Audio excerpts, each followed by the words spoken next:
My love of the TV series Smallville is well documented, and there's one rewatch podcast that's always at the top of my queue. Zach Moore's Always Hold On to Smallville, which continues with more great Smallville and Superman talk now that their series rewatch has concluded. Listen wherever you get podcasts. Single Bound is a new podcast hosted by married couple Amy and Logan as they review single issues of comics. And if the title makes you think of Superman, you're not alone, as the Man of Steel is a regular topic of discussion. Listen and subscribe to Single Bound on Spotify and YouTube.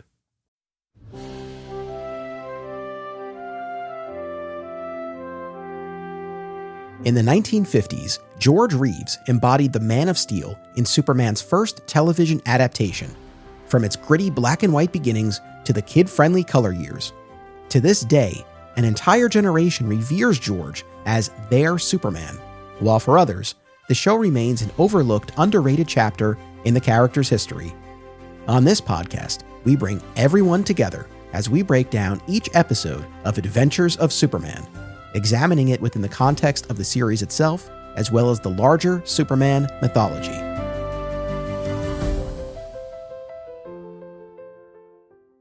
Welcome to another exciting episode in the Adventures of Superman. I'm your host, Anthony Desiato. Joining me to discuss Season 5, Episode 8, Close Shave, is the host of It All Comes Back to Superman Series 2, returning guest, Michael Bailey, 2 in a row. Welcome back. Yeah, I appreciate you letting me go and pick up my watch that I was having repaired at the jewelry store between episodes. I appreciate that. That was nice of you. Thank you.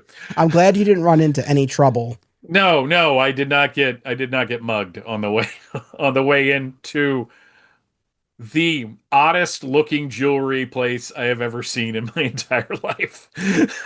All right. So, like I said, this is the episode Close Shave, in which a barber inexplicably has the power of persuasion. It aired on April 26th, 1957, written by Benjamin B. Crocker, with a story by Stephen Post, aka Whitney Ellsworth, and it was directed by Harry Gerstad, and our guest cast includes Richard Benedict as Tony Gambini, the persuasive barber, and Rick Vallon as Rick Sable, the gangster. Now, we've been doing these episodes for a while now. We are deep into the series. We don't have a ton of runway left in front of us.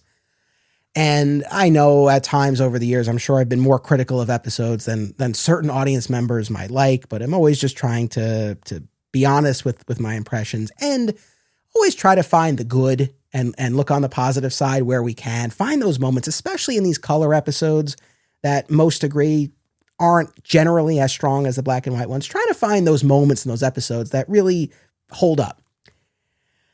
But man, I think this is my least favorite episode of the entire series. It is glacially slow in its pacing. Even when something quote unquote exciting is going on, they just, with the editing and the acting, this was the one that I got halfway through and I was just like, and I kept tapping my phone to see how much was left in the episode. I hear you. And then I'm like, oh my God, I've got 20 more minutes of this. I mean, I was worried that I was going to be the negative Nancy on this one, but I am glad that we are on the same page here. No, I mean, this one, more than most others, I feel like it really annoyed me. I think the pacing was certainly an issue, but also, and it's funny, I was so annoyed with this one. I was in the car with my family earlier. I was telling my wife about this, and I was ranting about it because it makes no sense. So the whole thing with this episode, we'll get into it more specifically as we always do. We'll do our play-by-play, but you have this persuasive barber who says things and then people do what he says more or less. As long as they want to do it in the first place. There was an interesting distinction there. Well, yeah. Well, hand in hand with that, you have Jimmy's. Yeah. So Jimmy's the one who really articulates the quote unquote power at play here. And yes, it has to be that the person deep down wants to do it, but it also has to be that Tony the barber believes it. So as long as Tony believes it and it's actually true and he says it happens. It's like, I don't really... It's funny that you say that because literally about an hour ago, when I was driving home from work, I was on the phone with my wife telling her that I had to talk about this episode, and I was ranting about it. Yeah. Right. So, and the thing, I guess what I kept coming back to was they could have gone a couple different ways in this episode. Hmm. As we've discussed a number of times, the show, as wacky as it can get, it never veers into the supernatural. Even when Yeah. there's a supposed magic artifact, it's never actually magic. Like they never do that. So I would not expect them to here, but that's one way they could have gone. It could be like this guy actually has a power, like a real supernatural power, or he could be a really good talker. Yeah. Like if they had shown him in these scenes explaining his point of view, actually convincing the person to do what they're supposed to do. But we never get that. It's this weird in between, and it makes no sense. I mean, and I'm jumping ahead, but when he's talking to Rick, and he says to Rick, well, if you knew there was going to be a crime, you would report it to the police. And that's enough to get this guy seemingly in a trance to like I don't get this one like at all. It was one of the ones that I would say they never really explain how this guy's power works. And yet they do. There's an entire sequence where Lois actually has to say it back to make sure everybody who's listening understands what's going on. I I joked in the last episode that I think about like, would this be an episode of the radio series? Yes. I also see this as the plot of an episode of Smallville that like some meteor freak gets the power of persuasion. Well, that's basically the episode Jinx. Yeah. So, well, yeah, there you go. Where their from season 4. Now you got me going. From season 4, where their version of Mxyzptlk can control probabilities. So if he says trip, he increases the probability that you're going to trip to 100% and you fall. The problem with how this quote unquote power works is that it's never consistent through the episode of how it affects people. Like, we're jumping ahead again, but when the gangster gets up to go call the cops, he looks like he's in a trance. No one else in the episode looks like they're in a trance when they're doing something except the people going to sleep, but then they just do the generic, like literally the generic it's like snoring. So like conceptually there's a lot going on in here that is just not on the screen. Yeah. I mean, another thing too, where they made what I think was a curious choice to establish that Tony just bought this barber shop. He's new. Mm-hmm. He's new to the game, or at least to that particular establishment, which I feel like, I don't know. I don't know that this would have smoothed over much for me, but it might have been a little bit more palatable if Jimmy was like, oh, that Tony, man, does he have a way with words. I can't tell you how many times I've seen him talking to someone while he's giving them a shave, and he's able to give them advice or turn them around on something. But no, it's this guy no one's ever seen. I mean, we haven't, but even in the world of the show, he's new to them. So it's just like we're starting from zero here and asked to buy into a lot. Yes, we are. And it just, props to Jimmy. I guess he had a falling out with his old barber. Because I'm sorry, there are people. No, I haven't had a professional haircut in a decade because I've been growing my hair out. But when I was a teenager, like my dad and I went to the same guy. Like we knew Tony. His name wasn't Tony. I forget his name, which is how. But we knew this guy. That we'd always talk boxing. I mean, it was a whole thing. Like you find like that one guy that you trust to cut your hair that you like. And apparently, I guess Jimmy had a falling out with his. I don't know. Maybe I'm wrong about that. Maybe I'm putting too much into the thought into this episode because they don't give us anything. No. Yeah, that's a story I want to see. How did Jimmy end up at this new place? No, I'm like you. The same woman has been cutting my hair for the past 15 plus years. I mean, she's the only one I'll go to. Yeah, I guess what kind of breaks my heart about this episode is that the underlying idea of a criminal reforming is actually intriguing. I think there could Hmm. have been a much more valid, interesting spin on that idea here. And even if it had been couched within the basic framework that we get of these two old friends reconnecting. Yes. They were friends as kids, and then Tony, was barbers, on the up and up, and then Rick has become this gangster, still go after the dough and everything. If there had been something there, something from their past, Tony's able to relate to Rick in some way and really get through to him in some way. That's fine. It's weird to me that they put and yes, this aimed at a young audience. I get that, but they put the quote unquote power on top of it, and but Yeah. it's not explained. It really makes no sense, and that's where it just totally like just from the jump. I'm not on board with this. Yeah. No, this was a rough one. I'm not gonna lie.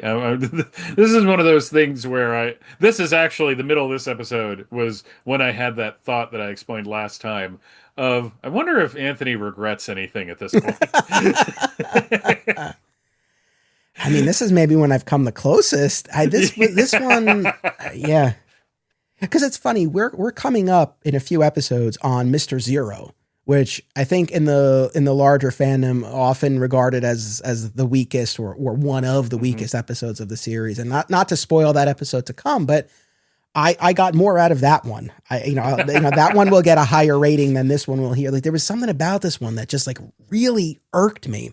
Mhm. All right, we'll get into our play by play. I think this will go kind of quickly, faster than the episode at least. Yeah. At Tony's barbershop, gangster Rick Sable cuts in front of Jimmy, and Tony realizes that he and Rick were childhood friends. He and Rick, right from the jump, I was annoyed at the fact that Tony allowed this cutting in line. Yeah. And I know he was trying to put Rick in a different chair, and Rick wasn't having it, and I don't know, maybe his plan was to get Rick in one chair, but then bring Jimmy to the other and get started on him. I don't know, but as the proprietor, as the bar, you gotta maintain some flow here. Jimmy's. I don't. It really bothered I me. and okay, so I'm not a criminal. I've not played one on TV. Uh, but if I was planning a heist, I would not think the morning of said heist, man, I gotta get to the barber shop. But I gotta get a haircut before this. Shouldn't you do that the day before? Not the day of? I mean, it seems like there's a lot of moving parts going on, and he's getting a haircut. That's a good question. Have you? Well, I think a shave specifically. Have you ever Yeah. gotten a professional shave? No, I'm I, I have a very sensitive face. Um, I literally like I have to use a certain type of shaving cream. I have to use a certain type of razor, or it just my skin dries out and breaks out. So, um, I plus there's just something about like having somebody putting a razor blade against your throat that makes me a little nervous.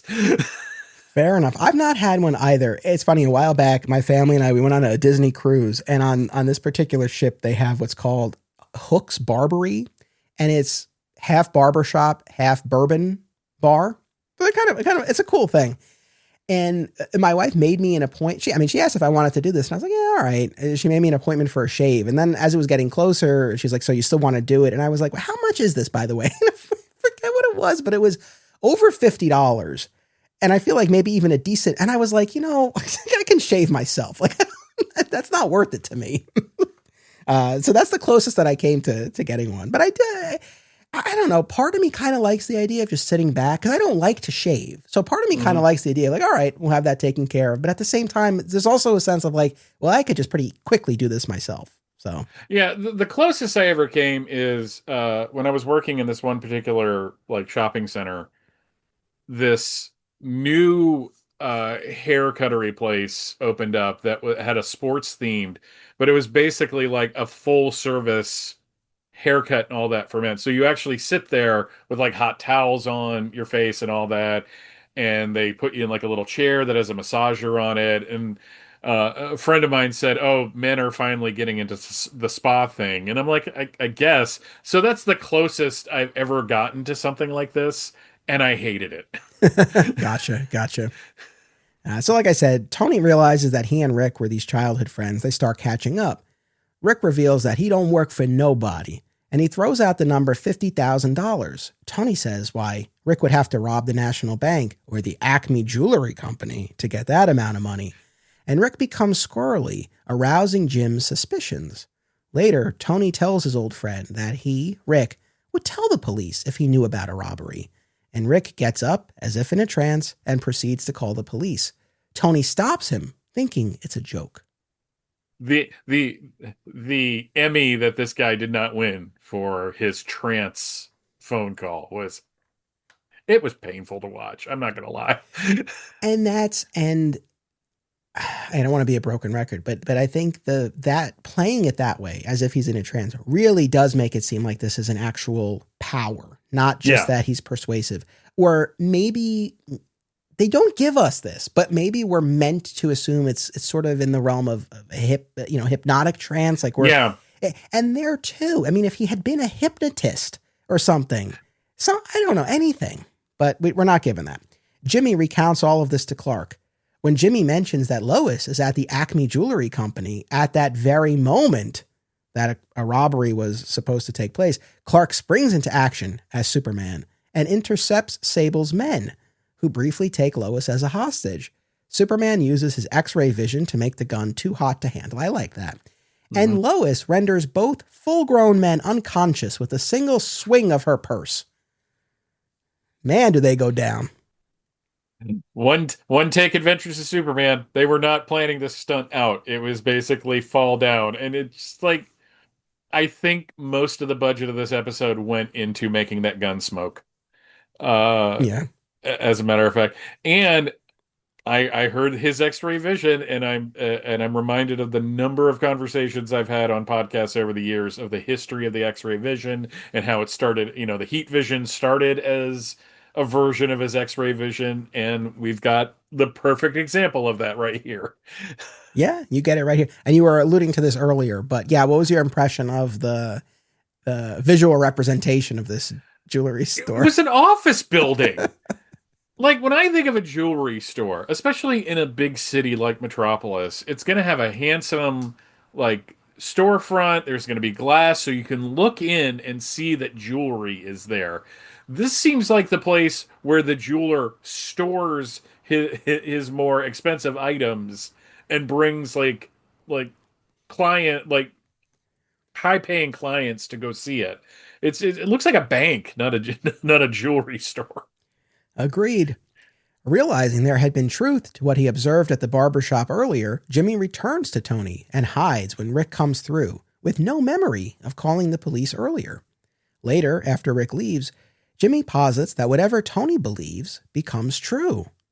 Jimmy complains about the chief to Tony, and Tony tells Jimmy to believe in himself and threaten to quit if needed, if Perry won't let him pursue the stories he wants. Ever wonder what would happen if a person who knew barely anything about comics decided to absorb hundreds of Superman stories? Robbo is that kind of person, and that's exactly what he's doing on a new show called This Podcast Will Never Die. Listen and subscribe today.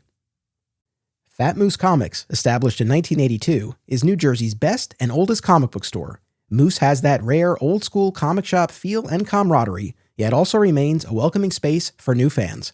Visit them in Whippany or reach out via the Fat Moose Comics Facebook page. If you have children and are looking for a family-friendly store, look no further than Aw Yeah Comics. Visit one of their 3 locations, Harrison, New York, Muncie, Indiana, or Skokie, Illinois, and check out awyeahcomics.com for more. Their name says exactly how they feel about it. Aw yeah. At this point, my hopes were up a little bit, where I thought, all right, so now we're going to get this scene where Jimmy just comes in guns blazing, telling Perry off, telling him all these things. Not what we get. Not really. And in my head, I'm like, he's going to go in there and Perry is going to be impressed with his gumption and his assertiveness, and he's going to give Jimmy whatever he wants. No, none of that happens. I mean, I don't, I welcome your summary skills here because I don't even know how to describe the scene between Jimmy and Perry because he does get Perry to relent and allow him to follow the Rick Tony thread. But I mean, I don't know. Jimmy comes in, says he wants to do the story. Perry says no. Jimmy threatens to quit. Perry's just like, "You're going to quit?" Jimmy says, "Well, I'm going to do the story anyways." And Perry's just like, "Okay, go do the story." But it's not because Jimmy threatened to quit. Right. And again, I think of behind the scenes stuff. This is one of those episodes where Perry is just at his desk, and I know you've probably uncovered in your research that John Hamilton had to do things like he had to have the script right in front of him because his memory was just going at that point. That's what this kind of feels like.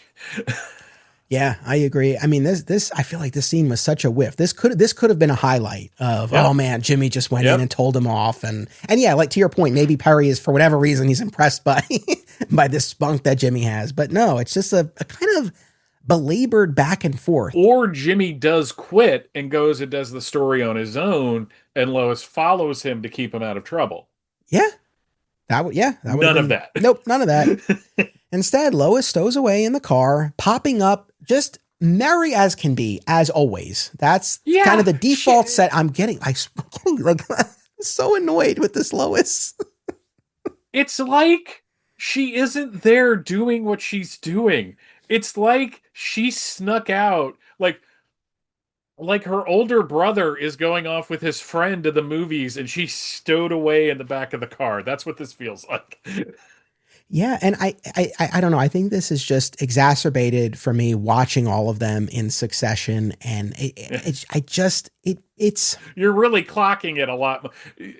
I've found with a lot of TV shows that you clock things with like repetition of stuff a lot more if you're binging them later than if you're watching them weekly.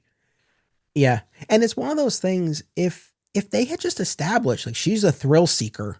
Mm-hmm. All right. It's like, all right, we'll go with that. But it's we're not really given that. I mean, I don't mean to be hyperbolic, but it's almost insane. It's just like her reactions really often don't line up with the gravity of the situation in front of us. Like, I know in the 50s, women took Benzedrine to kind of keep them like, going during the day and all that. But it seems like this is the lowest. Like, we're missing all the clips of her going into her purse and popping another pill before she goes into the situation. And I look, and maybe one of our audience members who has, just studied this show can offer some insight, because I don't know where the line is between this is how Noel Neill was playing it versus the direction she was. I mean, the writing is the writing, and there are certain instances where maybe would have hoped for something else. But yeah, that line between the performance choice versus the direction, because it's just, it's very consistent. Yes, it is. So Lois stows away in the car. She, Jimmy, and Tony are all nabbed by Rick's guys outside Rick's hideout. Tied up at the kitchen table, Jimmy nudges Tony to use his ability to convince the two goons that they're going to fall asleep, which they do. Rick enters, and I don't know how else to say it, but I feel like Tony stares Rick down into reforming, right? I mean, once again, I feel like he says, in this instance, he says very little to him, right? Okay, so I hate everything about the end of this episode. Actually, there's one thing I kind of like, but this is the worst criminal gang in the history of criminal gangs. I don't understand how they operate. Two, you get the guys to sleep, and then you just sit there. We don't try to escape. We don't try to move our way to the other room so you can break the chair you're in or whatever, or worm your way out of the rope. Sure, because Jimmy looks like he's seconds away from escaping through most of this scene. And then Rick walks in and is just like, hey, what's going on here? And it's just like, what kind of criminal operation is this? Yeah. I mean, I don't know. To the show's credit, maybe, part of me wants to say, why didn't Tony say, you want to let us go? But as is established in this episode, the person has to ultimately believe it themselves, or want to Yeah. do the thing deep down. So we saw that these guys were in fact showing signs of fatigue. They were actually tired. So Tony is able to give them that push into falling asleep. But yes, arguably he wouldn't have been able to convince them to do anything else. But I feel like largely through his looks, is able to convince Rick to go straight. And so much so that when the goons wake up, Rick tells them he's going straight. But one of the guys in particular won't have it and challenges Rick to a game of chicken with a bomb in the house. I mean, things escalate quickly here. They could Now you got to put it. Yeah, You got to put in Anchorman. the sample of. Yeah, you got to put the Anchorman. I think Jimmy had a Triton. Yeah, Lois killed a man.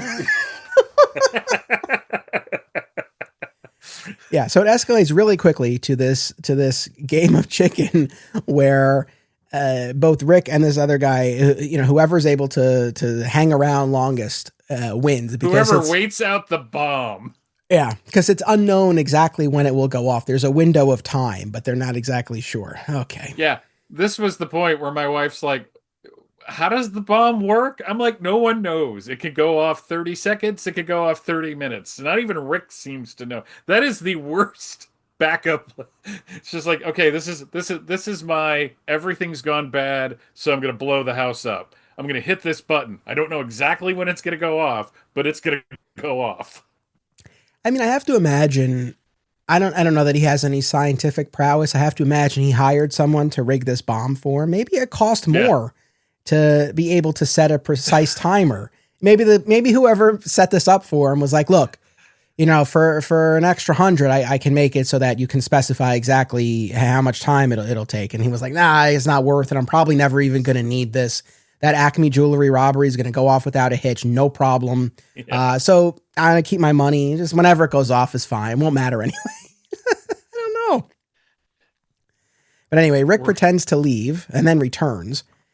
And right as the bomb is about to detonate, Superman, of course, smashes through and smothers the blast. After cooling down his hands with water at the kitchen sink, Superman shakes hands with the reformed criminal. And it's not enough that Rick himself reformed, because then the two goons come back in, and they decide to go straight with Rick too. And all of them agree that after prison, they'll work at Tony's barbershop. And that's our episode. I got to this part of the episode, and I'm like, they got to the end of this script and had no idea how to end it. They did not have an ending for this episode. So they just basically cranked this out. Because I'm sorry, these guys are way too happy about going to prison. And they're not going to like a country club. They're not going to like Club Fed. They're going to prison. I wouldn't be excited about that. Yeah, I mean, we're not told a ton about everything that this criminal enterprise has been up to, but yeah, you get the sense. I mean, Jimmy recognizes Rick at the beginning of this as this Rick Sable character. So yeah, I mean, I feel like they'd be looking at probably some pretty serious time that they're all pretty flip about. I mean, I guess they're facts not in evidence, Your Honor, but I guess they're assuming that if they cooperate and they confess, that the DA is going to get the judge and the DA are going to give, like, they're going to work out a deal basically. Yeah. Like, you're going to go to prison and then you're going to have parole. They've got a job waiting for them.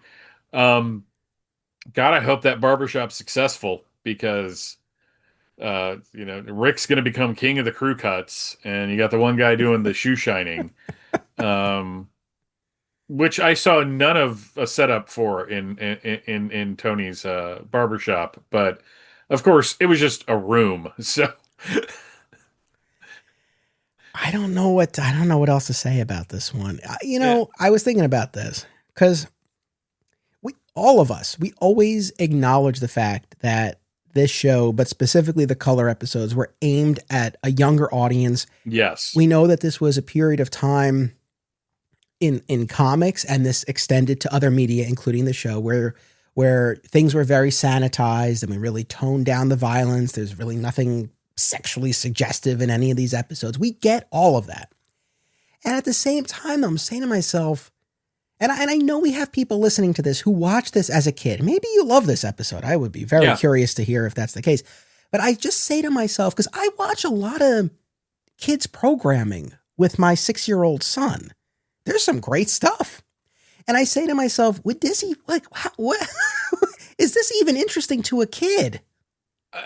The thing about my dislike of this episode that I tempered when I was thinking about what am I going to come on and say is if I've learned anything in podcasting, it's two things. One, how you are as a host is going to basically translate into what kind of audience you're going to have. But two, you're going to hate somebody that's something that somebody loves, and they are going to be very, very passionate about that. And so it's not like I ever temper my critiques of something. It's just like I'm really negative throughout this whole thing. I'm just waiting for, and I'm kind of interested to hear from the person that, no, when I was a kid, I saw this episode and I absolutely loved it because of this, that, and the other. And it's like, okay, that's great. But to your point, I was thinking about that. I was like, okay, so this was a show that originally was a crime show and aimed at that kind of audience. And then at this point, it is definitely for the kids. And I'm not saying like, kids were stupid back in the late 50s, but I'm wondering if everything was like this. Like I'd like to see other kids programming from that era to see what was directed towards the kids, because I think there's going to be an entire like college level paper done on the humor of Nickelodeon shows in the 2000s and the early 2010s and how that translated to the audience of the time.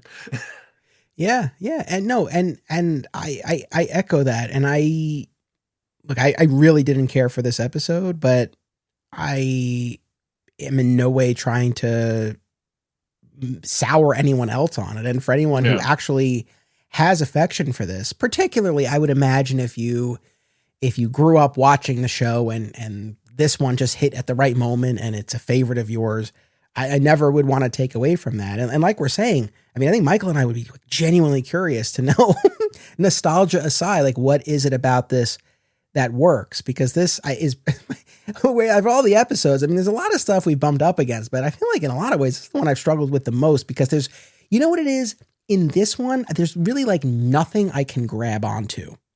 I think that's the problem that I'm having. And there are a lot of other ones where there are things big and small that I bump up against, but there are other aspects of it that I'm able to wrap my arms around. And in this one, there's I mean, next to nothing. The only thing that I went like, oh, that was kind of neat was the gag of him washing his hands. Yeah. And the steam and all that. I was like, okay, that's cute. That's cute. But yeah, it's again, we're coming at this as two people who grew up during a very different era of Superman and had so much more Superman content to inspire us for our love of the character, between the I mean, I'll be the first to admit, so there are some episodes of Super Friends where I'm like, why did I like this as a kid? But there are other episodes that I've heard people hate. I'm like, no, this is why I liked it. So yeah, I really do want to hear that. Yeah. So people, please, please reach out to us. My last thought, and then we'll give our rating, is just, I feel like one of the things that might have worked better, is if Jimmy had a personal connection to one of these people. Mm-hmm. These two guys have a personal connection to each other, but it's not really anything that I feel like the audience can truly invest in.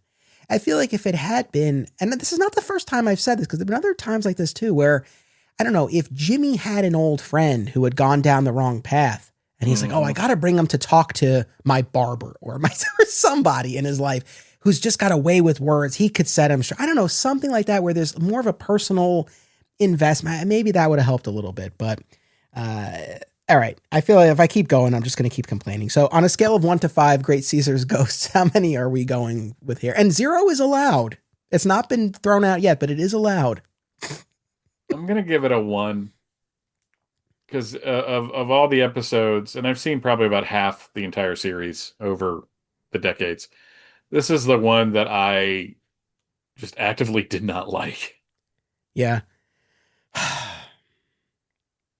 All right.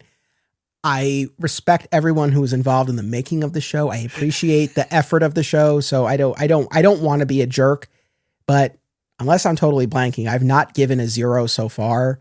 I know what's ahead of us. I don't anticipate giving any in the ones to come. So this is going to be my 0. I'm going 0 on this one. Not that, yeah, because there really was just nothing that I can really point to and say, oh, that's a highlight of this episode. So this is going to be my 0. All right. Well, thank you for joining me. It was fun to talk about. Oh, yeah. Yeah. It was worth it just for that. Like, thank you for soldiering through a pretty tough episode. And you'll be back to join me for one more in season 6. So I'm looking forward to that. Audience, thank you for tuning in. Make sure you keep coming back. And until then, remember, only Superman can do super things.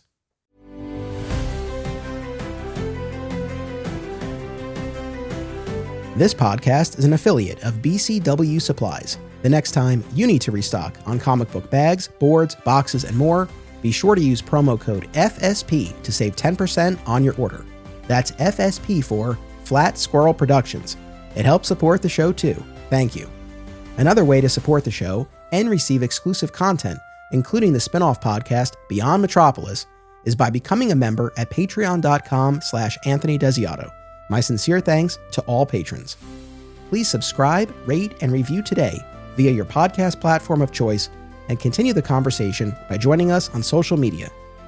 Flat Squirrel Podcasts is also home to Digging for Kryptonite, a Superman fan journey, a long-running weekly series mining Superman's vast mythology across time and media. Subscribe today. Another exciting episode is a Flat Squirrel production. Key art by Greg Schiegel and theme music by Dan Pritchard.